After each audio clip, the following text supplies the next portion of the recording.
This channel does not promote any violent, harmful, or illegal activities. All content provided by this channel is meant for an educational purpose only. Brought to you by V-Guard, co-powered by Sensodyne O Vimal, বলো কথা কেশরী।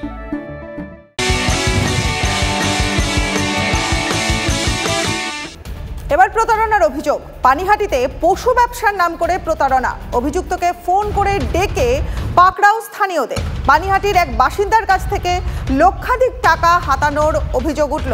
পানিহাটিতে পশু ব্যবসার নাম করে প্রতারণা। অভিযুক্তকে phone করে ডাকা হলো এবং ডেকে পাকড়াও স্থানীয়দের। পানিহাটির এক বাসিন্দার কাছ থেকে লক্ষাধিক টাকা হাতানোর অভিযোগ। কথা বলবো আমাদের প্রতিনিধি অনন্ত চট্টোপাধ্যায়ের সঙ্গে। অনন্ত, কি কি খবর পাওয়া যাচ্ছে? দেখো, এই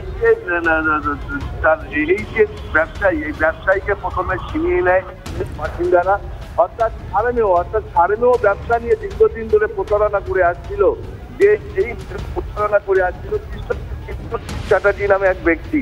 কিন্তু এই টাকার প্রতারণা যে করে, এই প্রতারণার যে অভিযোগ, এটা পুলিশকেও তারা জানিয়েছে।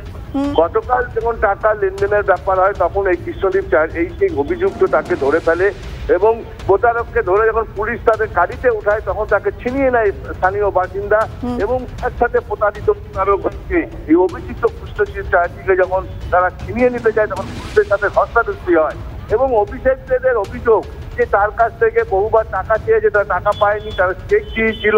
কিন্তু এই যে ঘটনা কিন্তু আজকের নয়, বেশ কিছুদিন ধরে এদের মধ্যে চলছিল। হালি শহরের বাসিন্দা পানিহাটিতে সারানোর ব্যবসা নিয়ে তাদের সাথে ঝামেলা বাঁধে। কিন্তু বিষয়টা হলো পুলিশের থেকে কি করে তারা ছিনিয়ে নেওয়ার সাহস পায় এই অভিযুক্তকে, সেই নিয়েই কিন্তু উত্তেজনা ছড়ায় এবং পুলিশ ঘটনাস্থলে বিশাল পুলিশ যায়, সেন্ট্রাল ফোর্স যায় খড়দা থানার।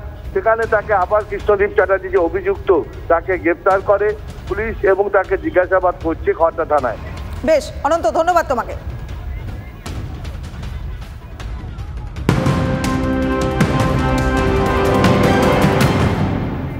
ফের ভাঙড়ে আইএসএফে ভাঙন। আইএসএফ থেকে তৃণমূলে যোগদান প্রায় 50 জনের। ক্যানিং পূর্বের বিধায়ক তথা ভাঙড় বিধানসভার পর্যবেক্ষক শওকত মোল্লার হাত ধরে ঘাসফুলে চালতাবেড়িয়া অঞ্চলের 168 নম্বর বুথের আইএসএফ বুথ সভাপতি সহ 50 আইএসএফ নেতা এবং কর্মীরা। যারা আইএসএফ থেকে নির্বাচিত হয়েছিল তারা ইতিমধ্যে আমাদের সঙ্গে যোগদান করেছে এবং তারা আমাদের দলের কর্মীদের সঙ্গে একসঙ্গে মিলেমিশে কাজ করছে এবং আমি আশা করব যে কাদির থেকে শুরু করে যারা প্রতিবাহী বা এখানে যারা রবিকুল যারা আছে, তারা আগামী দিনেও একসঙ্গে মিলেমিশে কাজ করে একদিকে চালতাবেড়িয়া অঞ্চলের উন্নয়ন এবং অন্যদিকে গোটা ভাঙড় জুড়ে যে শান্তি এবং উন্নয়ন, সেই লক্ষ্যে তারা সামিল হবে। চাঞ্চল্যকর খবরে নজর রাখবো। ভাঙড়ে বোমা উদ্ধার ঘিরে চাঞ্চল্য। ভাঙড়ের রঘুনাথপুরে 3টি তাজা বোমা সহ গ্রেপ্তার এক। ব্যাগে বোমা নিয়ে যাওয়ার সময় সন্দেহ হয় স্থানীয়দের। কাশীপুর থানায় খবর দিতেই পাকড়াও সালাউদ্দিন মোল্লা নামে এক ব্যক্তি।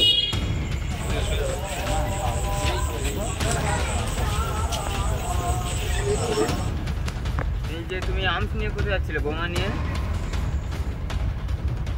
দীর্ঘক্ষণ ধরে বিক্ষোভে আটকে থাকা ম্যাকাউটের ভিসি তাপস চক্রবর্তীকে উদ্ধার করল বিধাননগর থানার পুলিশ। গত রাতে ভিসিকে উদ্ধার করা হয়।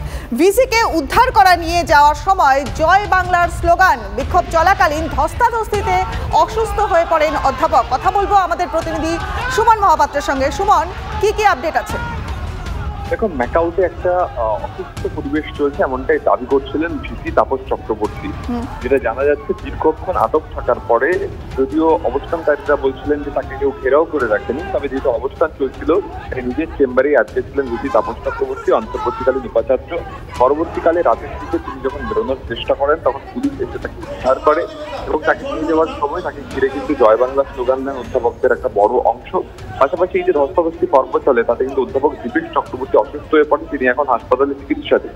এই যে ম্যাকাউটের মতো একটা বিশ্ববিদ্যালয়, যেখানে কন্ট্রাকচুয়াল অধ্যাপকদের রিঅ্যাসেসমেন্ট নিয়ে একটা সমস্যা তৈরি হয়েছিল, যার যেটা অবস্থান চলছিল, বিক্ষোভ চলছিল, তার ফলে কিন্তু এই ছবির সাক্ষী হলো বাংলা, যে আবারও একটা বিশ্ববিদ্যালয়ে পুলিশ গিয়ে এটিকে উদ্ধার করলো। বেশ, ধন্যবাদ সুমন্ত ভাই।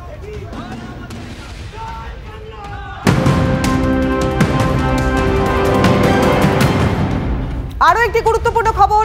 রাজ্যের দাবি মেনে স্বচ্ছ ভারত মিশনে পুরসভাগুলির জন্য 860 কোটি টাকা বরাদ্দ করল কেন্দ্র। রাজ্যের দাবি মেনে নিল এবং স্বচ্ছ ভারত মিশনে পুরসভাগুলির জন্য 860 কোটি টাকা বরাদ্দ করল কেন্দ্র। নবান্ন সূত্রের খবর, এই টাকা বিভিন্ন পুরসভাগুলির কঠিন বর্জ্য ব্যবস্থাপনার কাজে ব্যয় করা হবে। পুরসভা বলছে এই টাকা বিভিন্ন পুরসভাগুলির কঠিন বর্জ্য ব্যবস্থাপনার কাজে ব্যবহার করা হবে। কথা বলবো আমাদের প্রতিনিধি দীক্ষার সঙ্গে। দীক্ষা, কি খবর আছে? দেখো, রাজ্যের 860 কোটি টাকা পাওনা ছিল পুরসভাগুলির ক্ষেত্রের কাছে। পুরসভাগুলির কাজের জন্য বিশেষ করে পুরসভাকে সলিড ওয়েস্ট ম্যানেজমেন্ট ব্যবস্থার জন্য যে টাকা দরকার, এটা হচ্ছে স্বচ্ছ ভারত মিশনের সেই টাকা, যেটা নবান্ন থেকে গত কয়েক বছর ধরেই দাবি করা হচ্ছিল এবং সেই টাকাই গতকাল কেন্দ্রের তরফ থেকে রিলিজ করা হলো। এবং এগুলি হচ্ছে কলকাতা ছাড়াও যেসব পৌরসভা এলাকাগুলি রয়েছে সেই সমস্ত পৌরসভা এলাকাগুলিতে বর্জ্য ব্যবস্থা রয়েছে, অর্থাৎ সলিড ওয়েস্ট ম্যানেজমেন্টের কাজের জন্য এই টাকাটা মূলত কেন্দ্র বরাদ্দ করেছে বলে নবান্ন সূত্রে জানা যাচ্ছে।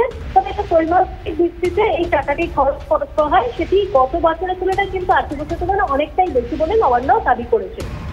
বেশ, অনেক ধন্যবাদ তোমাকে দীক্ষা।